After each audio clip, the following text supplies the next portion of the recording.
podcast. I'm back once again. Today we are taking a look at the PowerA Fusion Pro gaming controller. This is a $30 controller right now. I think it's $30. And when it came out, it was around $50. It's been a couple years now, actually. So I'm gonna take a look at it. It's pretty much just a elite controller for a lowered price. It's a good alternative, all right, for someone like me. Now, right now I have the Control Freaks on. These are the standard Xbox One original, you know, thumbsticks, I guess, that come with it. This controller does come here with they have a wider. It's like the same Xbox One, but it's wider, and they have a PS3 sort of similar domed, convex thumbstick piece. You swap those out pretty easily. I did want to show you that the Control Freaks do fit on there. I play with Control Freaks personally. It's not mandatory, you know, it's whatever. So, you know, if you're used to playing Call of Duty, something like that, you know, you'd play on claw, where you basically would shoot with your index and use your buttons with your pointer finger here. But instead, you know, I've never been good with that, so I was looking for some with paddles in the back. This has actually a button situation down here on the handles. So I have one that's programmed with the A button to jump. Then I have one for reloading. No, one for melee, which is B, because I used to play on tactical. So right stick is to crouch. So, you know, it's just something I wanted to do. Basically, to give you the rundown, my normal Xbox One controller that I use here, this white one, broke. The RB button stopped working. I've had this controller, left stick stopped working. I've had this controller, left stick stopped working. So, I've not had a good time with Xbox controllers. And I decided, why not make the turn to a third-party controller? I know what you guys are saying. Third-party controllers never work out. But for me, I figured, why not make the switch? Now, when I bought this, alright, it has a braided cord here. Problem was, this one actually frayed when I bought it. In the box, it frayed. So, I don't know what's going on with that. I think it's just a cosmetic issue right now. Not really anything serious. So, basically, to give the rundown, you have your trigger locks on the bottom here. Alright? So, if you're into trigger locks, so usually your thing would go down like all the way. But because the trigger locks are on, it only goes down halfway. I've used trigger locks on the 360 before, and they seem a bit better. This is a little bit different. I don't know. I haven't used the Xbox One Elite controllers, the trigger locks, or Scuff Gaming's trigger locks, but they are probably, I'm guessing, a little bit similar. Now, you notice the Elite controller, the Scuff Gaming controllers, you know, any custom controller, they don't have buttons on the bottom here. They actually have paddles. So that's the only minor difference. But again, you're only paying $30, so you're not going to get top of the line, like something top of the line with it. However, for $30, I think it does the job really good. I'm still getting used to these. You know, I haven't never actually played with a button or a paddle or anything like that. You know, you can buy paddles for your original Xbox controllers, and you can basically fit those on there, and it makes your controller wired like this is. But I decided to just go with this. 2 buttons on the bottom. That's all I really need. I'm not like going super hard. You know, it's not Infinite Warfare. You know, there's no crazy jumping around, so I don't really use them that often. But that being said, this controller is really nice. Okay, so the feel of this controller is like superb. It's pretty light. It's reminiscent of a PS2 controller, I'd say. A little bit elongated on the actual handle part here. May notice there's a texturized grip on here. That's a little issue for me, I'm not gonna lie. With this controller, my hands seem to get very sweaty. A lot more than they do on a normal Xbox One controller, actually. So that's one major difference for me, is the sweaty palms that I get. I don't know if that's just me or if it's the controller itself, but that's just something to look out for, I'd say.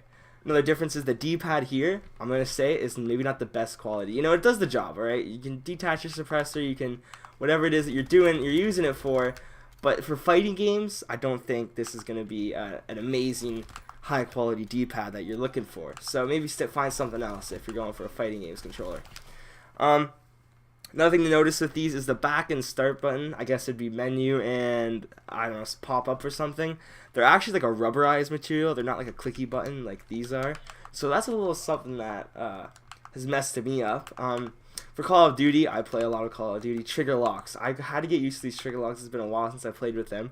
I use a trigger lock on the right trigger, but on the left trigger, I actually use no trigger lock. I find it works a little bit better for me. So, that's again personal preference, but I do love how you have that option. Another cool thing with this is there's actually an LED screen at the top here above the home button, which has the PowerA logo, I guess, which is something cool. But when you go to map your buttons, okay, you press this little button on the back here, down here underneath the controller, right below the wire actually, and that button is what uses the maps. You hold it down, the LED screen flashes, then you just select whatever button you want to remap, and then you select which button on the back you're going to put it on. And I think it's really amazing. You know, the Elite controller, you have to actually go into your app on the Xbox and change all of that from there. This just completely on the fly. So say you're switching from one game to another, you want to switch them out, you know, you can do that. That is definitely an option for you. So I was going to do an unboxing when I got this controller, but the video corrupted actually, so can't do that. It does come with these thumbsticks, and it comes with a nice little sticker that you can put on. So, you know, and the presentation of the box is very nice for $30. And I gotta say, it feels good. It feels well made. And this was only a $30 controller, which is cheaper than the normal Xbox One controllers. Don't know how durable it's gonna be, but I feel like it's gonna last me a good while, at least a year. Which honestly, with these Xbox One controllers, like that's all I can really expect from them, because for some reason they just break so easily. But you know, I'm just taking a look at it here. I want to say, definitely purchase this. This was a great controller. It was definitely worth the purchase. If you're into, I guess if you want a wireless controller, then it's not going to be what you get. Also, the one thing to note is it doesn't have, oh shit, I'm about getting killed here. It doesn't have the adapter, like quite like the Xbox One controllers have for your microphone. It actually only has 3.5mm audio jack. So, you know, you're going to have to use a headset that is unlike the original one that you get with the Xbox, because it's not going to be compatible with that. So I would make sure to notice that before you buy it. Make sure that you're good with that, because honestly it's nice to have the 3.5mm because you can use any headset. It doesn't have to be Xbox specific.